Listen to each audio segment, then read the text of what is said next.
A leadoff bomb and 5 shutout innings. Shohei Ohtani did it all again. Another ridiculous game for the best player in baseball.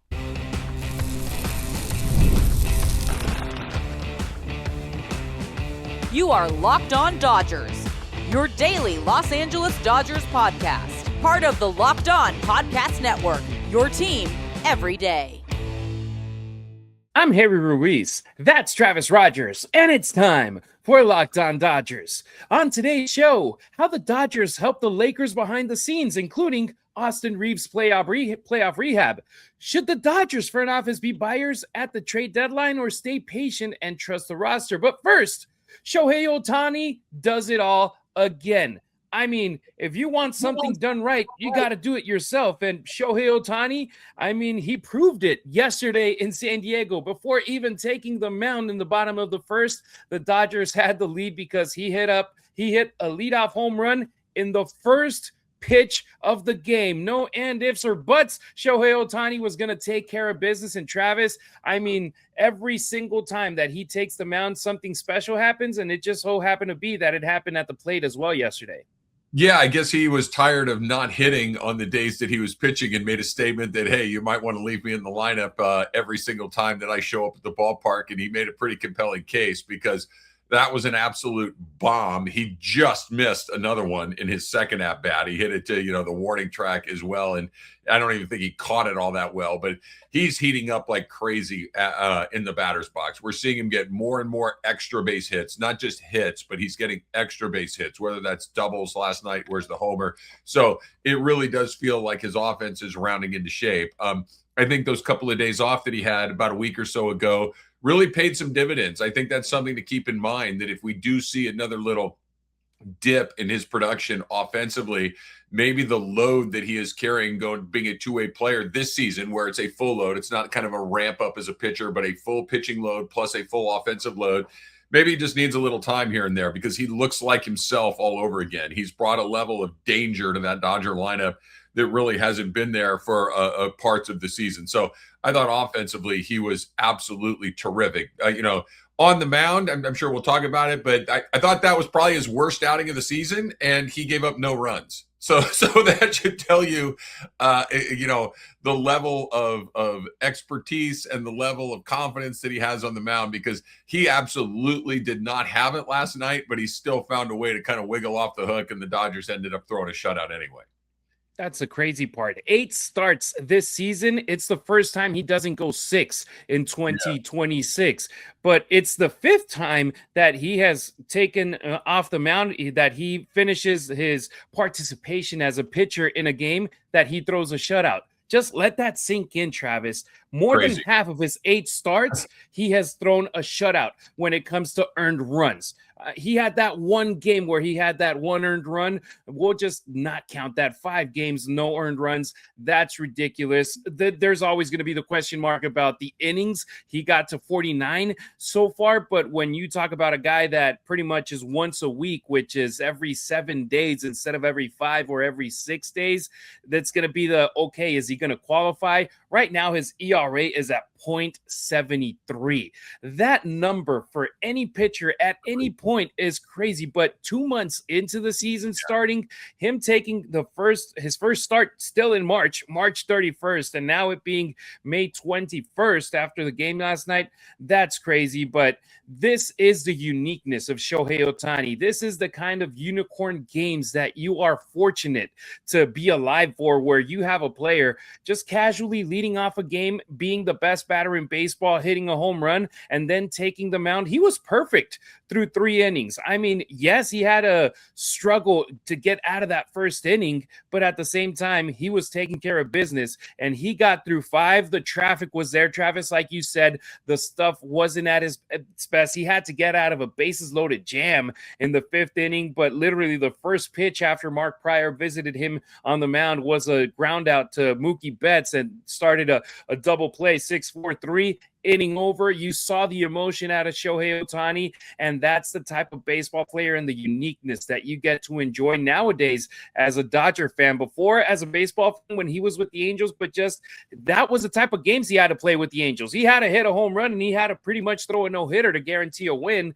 Now the Dodgers, you could look at him, 5 innings, takes care of business. Bullpen takes care of business. Unfortunately, yesterday, it wasn't just Shohei with the bat. You were able to see Teoscar Hernandez, Freddie Freeman. It felt like the first 4 hits for the Dodgers were all extra base hits.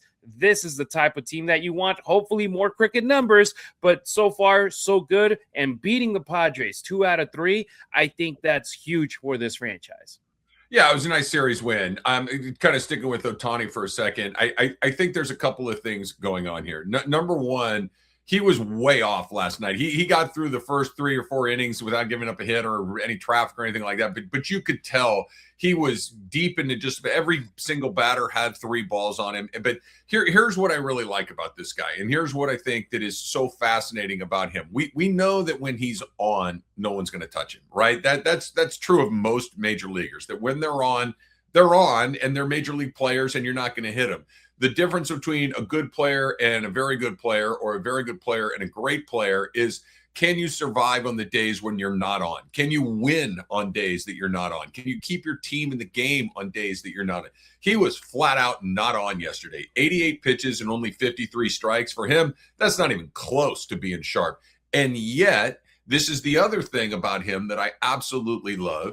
When he has to dig deep, when he has to go to that next level, when he finds himself in trouble, when all of a sudden there's first and third and nobody out, when there's bases loaded with only 1 out, he can kind of go down into his tank and find something extra, to whether that's extra velocity, whether that's better location, whether that's extra sink or run on some of the pitches to try to induce a ground ball like he did to get out of that one very tricky spot. He seems to be able to do it. It's very easy to get people out when everything's clicking. And I can put my fastball here, I can throw my sweeper here, I can elevate, I can do anything I want. I'm in complete command of the baseball. That's easy for those guys, right? That's just it's one of the good days.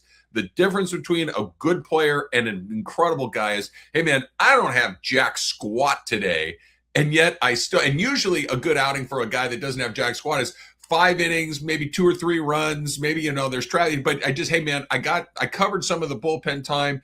Go ahead, and we're gonna have to score 5 or 6 to win the game.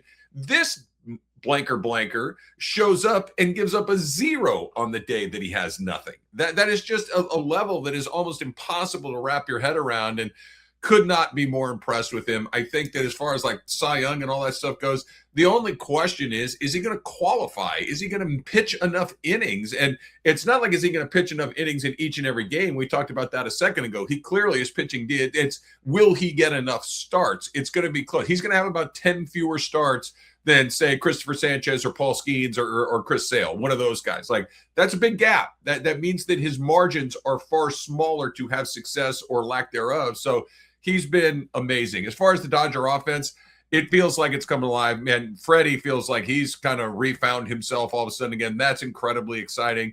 Mookie hit a ball hard last night. Cross your fingers that that's real and that sticks around. But just a great series win. But watch, like, in a weird way, Harry, watching Ohtani off his game is almost more fun than watching Ohtani on his game, because it's one of the few times where you have to see him really battle and fight, and he can battle and fight. And you could see that emotion, that release of emotion after the 5th inning. And I thought the Dodgers made a great decision in ending his night right there. Like, let's get out of here. He did a good job. 5 innings, let the bullpen, which has been great, cover the rest of it. I thought it was a really well run game. And I thought Ohtani, and I'm talking about the pitching side, while he wasn't very good, he was really good. Yeah, he was at 88 pitches, and he has already gone over 100 this season. And Dave Roberts was like, you know what? With the way that this bullpen is pitching right now, we're going to give it off to the other guys. Edgardo Henriquez, Blake Trinan, Kyle Hurt, Will Klein. Between the 4 of them, 2 hits, no walks in this game. Obviously, no earned runs. They're doing a fantastic job extending that streak of scoreless innings that they have going on. Shohei Ohtani, the first time in nearly a month that he both pitches and hits in the same game. The last time he did it was in San Francisco when the Dodgers got shut out 3-0. He was like, that ain't happening today. I'm going to go out there. I'm going to take care of business myself. I was happy to see that, but it felt like an overall team effort in this game to be able to get the win. And that has me inspired going into now another big series against a pretty good team in the Milwaukee Brewers. Sure. That's a really good series too. I think you brought up a great point that the whole series, yesterday included, was a very good demonstration of team wins. This was not just one guy doing something where you go crazy. Freddie had the 2 home runs in what would that be, a Tuesday night's game, but they still needed contributions from Alex Call and Hassan Kim and Shohei Ohtani and Mookie Betts with the sac fly. Like, they still needed their entire roster to kind of get through it. You saw the pitching staff, the bullpen, everybody contributing. And this is like, yes, the Dodgers have multiple superstars, but they also have a very, very deep team, and just about everybody contributes to what they do every single night. And they're playing well again. Like, we saw them for about a month just not look like a particularly good team. They didn't look like a bad team, but they did not look like themselves. And all of a sudden they're starting to look like themselves again. And if Ohtani heats up, and it looks like he is, then that just takes it to a whole nother level.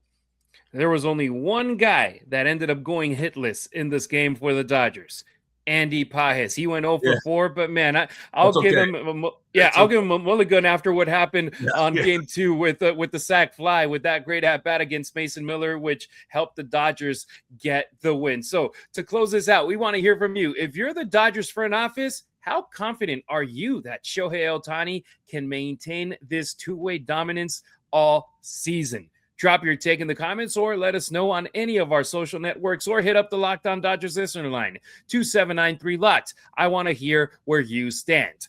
Coming up on Locked On Dodgers, injuries continue creating questions around this roster. Should the Dodgers become aggressive buyers at the trade deadline, or trust what they already have? Baseball is full of routines and superstitions, rally caps, lucky jerseys, all of it. And honestly, it can be the same when it comes to products for thinning hair as well. A lot of hype, not always a lot of confidence behind it. That's why there's Nutrafol, the #1 dermatologist recommended hair growth supplement brand and the official hair growth partner of Major League Baseball. Here's what stands out. Nutrafol takes a more personalized approach with formulas designed for different stages and different needs. It's physician formulated, clinically tested, and it's NSF certified for sport. And adding it into a routine is very easy. Just 4 capsules daily with a meal. Nutrafol is one of those small routines that can really help build confidence. Find out why Nutrafol is the only hair growth supplement brand trusted by MLB. For a limited time, Nutrafol is offering our listeners $10 off your first month subscription and free shipping when you visit Nutrafol.com and enter the promo code LOCKEDONMLB. MLB season is back, and you can feel it. Fresh starts, big expectations, and that first crack of the bat. Whether it's a breakout rookie or a division race going down to the wire, nothing beats being at the ballpark. But getting tickets, that part can be a headache, with long queues, surprise fees, and the worst part, prices jumping right at checkout. That's where Game Time comes in. The Game Time app makes it easy to find great seats in just a few taps. And with the Game Time guarantee, you're getting 100% authentic tickets delivered on time at the best price, with all fees included up front. What you see is what you pay. I love the seat view feature. I can preview the exact view before I buy. And the zone deals are my favorite. They help me save more by letting Game Time pick the seat after I choose the section. And I get alerts for my favorite teams when prices drop. 2 taps and I'm locked in. No stress, no hidden fees. Download the Game Time app, create an account, and use the code LOCKEDON for $20 off of your first purchase. Terms apply. Again, create an account and redeem the code LOCKEDON for $20 off. Download the Game Time app today. Get your daily Dodgers fix completely ad-free with the Everydayer Club. Jump into a 7-day free trial right now and stay locked in with your team. No interruptions, just Dodger baseball. Hit the link in the show notes or go to lockedondodgers.supercast.com to join. Buyers or stand pat? The Dodgers, they have the most talented roster in all of baseball. Nobody questions that. The bigger question, though, is how much will injuries force Andrew Friedman and this front office into making moves later this summer? Jim Bowden, the former GM, recently projected the Dodgers as trade deadline buyers. Not exactly groundbreaking because the Dodgers are almost always looking to improve because they have this championship window open, because they have the opportunity of doing history, making history with 3 consecutive World Series. But the reasoning matters, Travis, because despite winning baseball games, despite being first in the NL West and one of the best teams in all of baseball, this team hasn't consistently looked like the version everyone expected entering opening day. So you look at the lineup, you look at the rotation, even the bullpen, there's injuries. Do you think right here this gives you enough reason to be like super aggressive at the trade deadline? Or do you think we're going to be a little bit more of a conservative approach like the Dodgers did in the past trade deadline in 2025 where they got Brock Stewart, Alex Call, and that's it? It looked like they were going in the bargain bin, and that's all they ended up getting.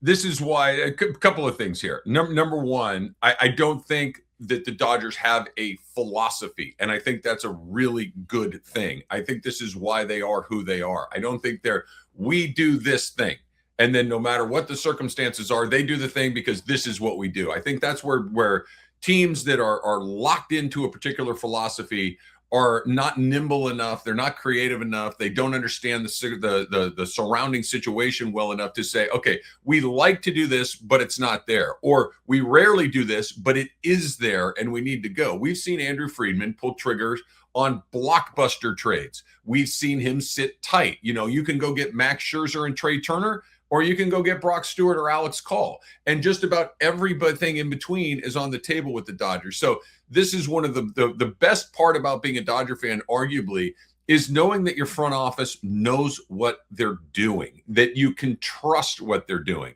And not that they're not going to make a mistake here and there. Everybody does. You're going to make some trades that don't work out. You're going to have a guy go out that turns out to be a really good player, like a Yordan Alvarez or whatever.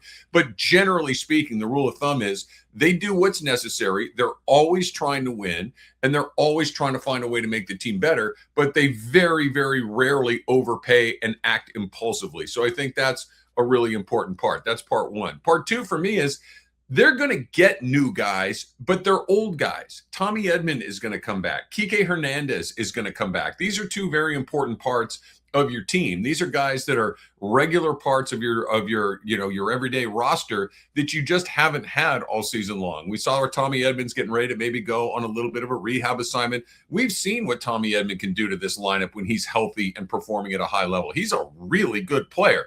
I don't need to say a word about Kike. Everybody knows Kike's deal, but having Kike back is a big deal as well. Are you going to find better players than Kike and Edman on the trade market? Maybe, maybe not.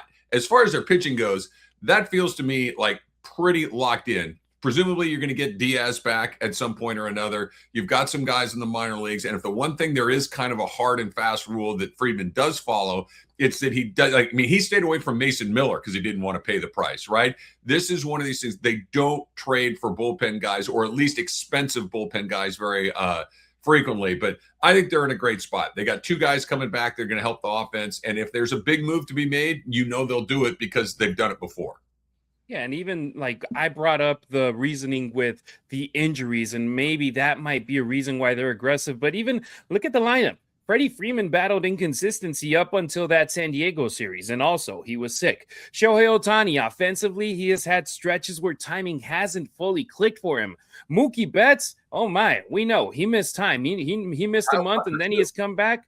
And Kyle Tucker, he hasn't hit top gear, far from it. Will Smith, he hasn't exploded offensively. He hit 7th. And despite all of that, Travis, where are the Dodgers right now? They're all the way at the top of their division. That's what makes this roster dangerous right now, because they haven't hit their fully operational offensively yet, and they have another layer there available. Yeah. That's what makes this team scary, where it's like in the first 2 months of the season right now, they're sitting at 31-19 through 50 games in this season, and they haven't even hit their stride or half of it. close. Not even close. And you're right. That, like, if you're the Padres or the Diamondbacks and you're in the division and you're thinking, look, your chance to hang with them, it's like we've all done it, right? You're running a race with somebody that you know is faster than you. The only chance you have is to stick with them the whole way, or maybe even get a little bit of a lead early in the race and hope that you can hold them off at the very end. The Dodgers have been running slowly through the first 2 months of the season, and they're still ahead. They're going to start running fast very, very soon. And once they start running fast, you're not going to catch them. You're not going to be able to stick with them. So the chance that other teams in the NL West had to maybe build a little bit, I don't think you're not going to get 6-7 games up on them, but to at least keep them within spitting distance, good luck, because they're getting ready to draw. And by the way, Harry, it usually happens right about now. It usually happens somewhere in May, June, and then they just, boom, they take off like a rocket.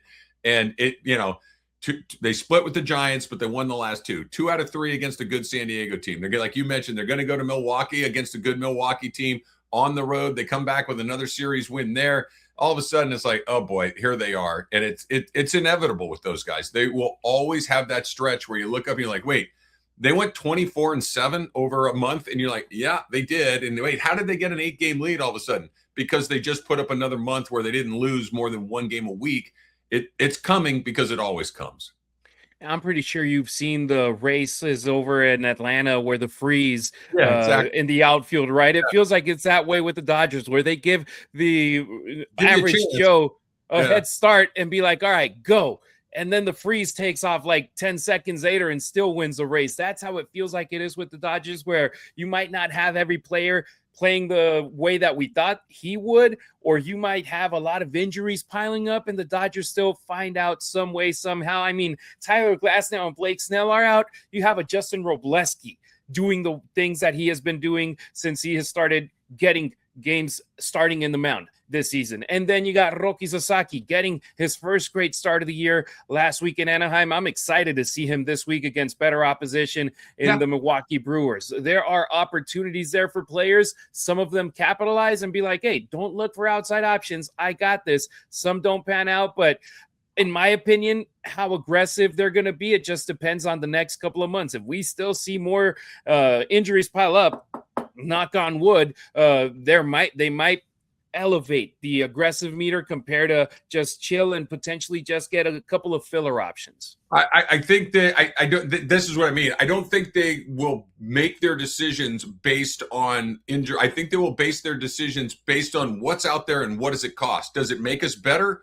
Great, let's do it. If it's expensive, they'll do it. But if it's, hey, this guy's coming back and the guy that we can trade is basically the same, but he's available. Think about what they did with Tommy Edman a few years ago. They traded for a guy that sat on their bench and didn't play for a month and change. Like, they're so incredibly patient and deliberate in what they do. And they're very, very rarely impulsive. And I think the proof's in the pudding. They just make good decisions over and over again. To close this segment out, Travis, and I hope it's not the case, if Blake Snell and Tyler Glasnow don't touch a baseball for the rest of 2026, do you pull the trigger on a trade for Paul Skeens? That way you have Yoshinobu Yamamoto and Shohei Ohtani and Paul Skeens instead of Yoshi, Shohei, Robleski, Roki? Well, okay, I like the question a lot. First of all, this is where Rob Manfred would have to pull a David Stern and come in and say, "Nah, we're not doing that. No, we're yanking the. No, we're not doing that. We're shutting that one down." There is nothing I would not give the Pittsburgh Pirates for Paul Skeens. Nothing. Like, look, they wouldn't want your expensive guys. They don't want Yamamoto and Ohtani and those guys, because the whole point of them trading their good players is they can't pay people. There is nothing I would not send the other way for Paul Skeens. There's not multiple nothings that I would do that. Now, look, Pirates are actually pretty good this year. I think that they're gonna hang around and go for it. They brought up that shortstop, the Connor Griffin, that's really good. We've seen them. They've made a few moves. They're an interesting team. I'm looking forward to when the Dodgers play. But let me be crystal clear, Harry. There is nobody that if you said, I want blank and I'll send you Skeens, I'd say, great, we'll meet you at the airport in an hour. Like, let's go. Nothing I wouldn't do to get that guy. Like that. So if you're running the Dodgers, you at home or in your car, wherever you're tuning in from, what's your number one trade deadline priority if it were right now? Starting pitching, bullpen help, or another bat? Drop your answer in the comments or hit us up on social media at Harry Ruiz on X, at Harry_Ruiz on Instagram, or on TikTok at Harry Ruiz. Travis, he's available on X and IG at Travis Rodgers. Next on Locked On Dodgers, the Dodgers are helping the Lakers behind the scenes. Austin Reeves, biomechanics labs, player development infrastructure, and why the Dodgers are becoming bigger than just a baseball organization. Workplace chaos, deadlines stacking up, your inbox is overflowing, and you have one position and it's still sitting open. When the pressure's on and you need the right hire, that's a job for sponsored jobs. Indeed, sponsored jobs helps you reach the people who actually fit what you're looking for, skills, experience, location, things like that. So you're not just hoping that the right candidate stumbles across your post. And here's the number that means everything. In the minute or so that we've been talking, companies like yours made 27 hires on Indeed, according to Indeed data worldwide. So if you're hiring, spend less time searching and more time interviewing candidates who check all your boxes with Indeed sponsored jobs. And listeners of this show will get a $75 sponsored job credit to help get your job the premium status it deserves at Indeed.com/podcast. Just go to Indeed.com/podcast right now and support our show by saying you heard about Indeed on this podcast. Indeed.com/podcast. Terms and conditions apply. Need to hire? This is a job for Indeed sponsored jobs. Are you new here? Welcome. Everydayers, you already know you're the heartbeat of our show. It's easy and free to help us out. Subscribe and like our content on YouTube. Drop a 5-star review on Apple or Spotify and hit up the Locked On Dodgers listener line, 2793-LOCKED. That's 279-356-2533. The Dodgers effect goes beyond baseball. They aren't just influencing their sport anymore. Their reach inside LA sports keeps growing. And right now, it's touching the Lakers. Travis, there was a great article out there by Yahoo where one of the more interesting developments recently involves Austin Reeves from the Lakers. The guard for the Lakers dealt with an oblique injury during the postseason, and Dodgers fans immediately recognized that injury. Why? Because Mookie Betts dealt with it too. They have invested heavily into understanding recovery with biomechanics, performance optimization, player development, sports science infrastructure, and now with the Dodgers, with their ownership being involved with the Lakers, now you're able to start dipping in and being able to help Dodgers, Lakers, and they leaned into the Dodgers resources during Reeves' rehab process. And this one's fascinating because, you know, Mark Walters, his portfolio isn't just owning teams. It's about building systems. It's about building information, resources that create advantages. And this right here is going to be a major part into the future for the purple and gold. And to your point about the systems that get built, and Mark Walter, and you're right, I agree with you. It's what Andrew Friedman does too. Andrew Friedman knows baseball, right? He was a college baseball player, and clearly he knows how to communicate. But what he's particularly good at, this is his background in finance. This is his background in understanding, businesses and where there are weaknesses and where there are strengths and how to apply those to leverage your strengths and minimize your weaknesses. And everything that he does, that isn't exclusive to baseball. That's just knowing how to run a thing. The Dodgers are going to help the Lakers. The Lakers, you hear the description before Mark Walter bought the team with the Buzz family, and especially under Jeannie Buzz. It was a mom and pop shop. They were incredibly thin. They did not have the resources or the personnel or maybe, quite frankly, even the brain power to do what the Dodgers have done. And it has nothing to do with basketball or baseball. It has everything to do with understanding systems like you're talking about, that the Dodgers have come in and basically help the Lakers build systems is great news if you're a Laker fan. I don't think there's much going back the other way. I don't think there's anything that the old Laker people can teach the Dodger people. I don't think that's true. Maybe ceremony and things like that. Dodgers are already pretty good at that. It's if you're a Laker fan, you should be very, very excited. I know it's not apples to apples because of salary caps and everything else, but the brain power, the understanding of systems, that's going to help the Lakers immediately. That's going to help them get on the level of some other teams. Like you look around Major League Baseball, there's other Major League teams that operate really well, that make really good decisions. Their systems make sense. The Lakers systems are going to start to make a lot more sense. And I just read something yesterday about the Lakers are in the process of interviewing new assistant general manager candidates. And Andrew Friedman and Farhan Zaidi, one or the other, they're in on the meetings. It's not like which guy has a better crossover or which guy's got this. It's no, what are the processes that we're going to go through to try to decide these things? And that the Lakers leaned on the Dodgers, medical staff and methodologies to get Reeves back out there. Doesn't surprise me at all. Yeah, no surprise at all. And that's the crossover right now that's happening because Walter is involved in both organizations. And you know that the Dodgers, they have become known around baseball for maximizing players' performance, developing talent, helping players unlock more, creating an environment athletes want to join. That reputation right there matters. And you go back to the last pretty much decade, 8 years with LeBron James, it's like players have come to the Lakers to play with LeBron James. You go before that, they came to the Lakers to play with Kobe Bryant or Shaquille O'Neal. Now it's going to be like, hey, we help you develop the best version of yourself that you are. Look at what we do with the Dodgers. Look at what we've done before here and there. And to your point, Travis, it was a mom and pop operation under the Bus family. Right now, when you look at Ballmer, when you look at other owners all around the NBA right, with all the tech money, with all the other business money, the Lakers, now they're going to be involved in that type of business with Walter and Guggenheim being able to invest better. And here's the thing, there is a cap when it comes to players. There is no cap when it comes to everything outside of baseball, when it comes to scouts, when it comes to coaching staff, when it comes to player development, all of that type of stuff. Now the Lakers, they're going to be able to have a leg up compared to all the other teams because they have the type of financial support that they wish they had for many other years where, yes, they were successful with other ways of being able to get a Jerry West in your building, and he was just the smartest man in basketball, to be able to generate deals where, like you said, you had a call from Jerry West, hang up. You're about to be fleeced. You're about to be robbed. Now they're just going to have the smartest people involved everywhere. And hey, if it worked with baseball with Farhan Zaidi, with Andrew Friedman, bring them over. The worst thing that can happen is that they can help. Yeah, no, the Lakers do not have a Jerry West in the building at the moment. They have not had one for a very long time. And I think what's interesting, you said something that I think will be a real driver for this is clearly, and never mind your Blake Snells or your Kyle Tuckers or whatever, the guys, Edwin Diaz, the guys at the top, those guys are very likely going to chase money, and they're very likely going to chase the opportunity to win, right? That's what I think most people would do.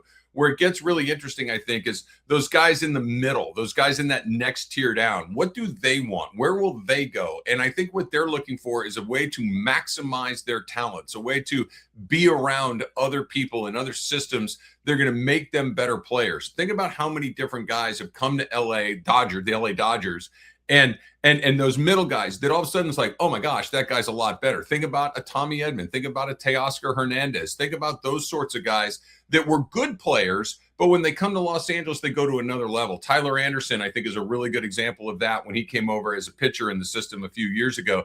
And all of a sudden they go, whoop, and they jump up. And now more players want to go take advantage of systems that will maximize their ability. When's the last time you saw a player come to the Lakers in the middle of a season or during the offseason, and all of a sudden they're a lot better than they were before they got there? It's usually the opposite. Now, I understand that basketball is very different than baseball, and who your teammates are and how you fit in has a lot to do with it. If you play second base, you just go play second base. It doesn't matter who's in left field, right? You just kind of go do your thing. It does matter if you're a shooter and somebody's got to get you the ball. I get all of that, but the Lakers have very rarely made a player a lot better than before they got here. The Dodgers do it all the time. And I think that's an exciting thing for the Lakers to be able to dip into that knowledge, that level of expertise and how to maximize people, because now players, and whether you want to play with Luka or whatever, yeah, sure. But I can also get a lot better and then go sell my services on the open market for even more. Which player isn't going to want to do that? Yeah, and it was last June when the sale went public, when it was announced that Mark Walter was being the purchaser of that historic record-breaking $10 billion valuation transaction. And here we are less than a year later talking about organizations collaborating, sharing resources, and helping out. That's smart business right there, smart sports management, and potentially a huge benefit for both franchises, especially after injuries played such a major role in derailing derailing the playoff hopes for the Lakers in 2026, which in my opinion, they surpassed expectations just getting out of the first round, but then they just hit a brick wall with OKC, which they're on another level right now, and they built their team by just getting it to bare bones in the past and then piling up first-round picks, getting assets, and look at them now. Now let's see if the Lakers can build the franchise now, potentially without the biggest superstar they've had for the last decade. Well, here's the thing, and I'll leave it at this. You mentioned OKC. What the Dodgers did when Mark Walter bought the team was look around the league and say, who's the smartest? Andrew Friedman? Okay, hey, let's bring him over here. Let's give the smartest guy the biggest resources. What would happen? And we've seen what's happened. Now they might take a look around the rest of the league, say, who's the smartest guy? Oh, it's Sam Presti in Oklahoma City. All right, let's go see if we can try and find a way to bring him over and have him do the same thing here. I'm not saying that's what's going to happen. I'm saying that there is a precedent for things like this happening because the guys they have in the building now putting the thing together under the buses have not shown the ability to do that. And with the one thing we know as Dodger fans, the guys that own the team want to win. They will spend the money to win. They will move people out to win. They are incredibly aggressive. And if I were a Laker employee, I would be looking over my shoulder because, and not in a bad way, but in a meet me up here level or else, I think that's really good news for Laker fans. If they want something or someone, they'll go get it no matter the price. So you're not saying go get Sam Presti, but make it rain on Sam Presti and let's see if he ends up dancing in LA. So let me throw this one to you to close the show. Do you think collaboration between these two franchises creates a meaningful advantage, or do you think talent matters more than infrastructure? I want to read your answers on YouTube or hit us up on social media. Give us your thoughts. All right, that'll do it for today's pod. Thank you for making Locked On Dodgers your first listen of the day, and thank you for making Locked On the #1 sports podcast network. We'll be back tomorrow, Friday. Yes, it's an off day finally for the Dodgers today, Thursday, but we got a lot of topics. What if this was it for the Dodgers? Was it good enough? We'll talk about it in tomorrow's episode. If you never miss any of our shows, the Everydayer Club is built for you. Get Locked On Dodgers ad-free, plus members-only Discord access and more. Head to LockedOnDodgers.supercast.com to join the club. For those of you on video, we send you to the first ever 24/7 National Locked On Podcast Network YouTube channel. On audio, for your second listen, go check out Locked On MLB. Travis and I appreciate you riding with us. Until next time, keep it real. Keep it Dodger Blue.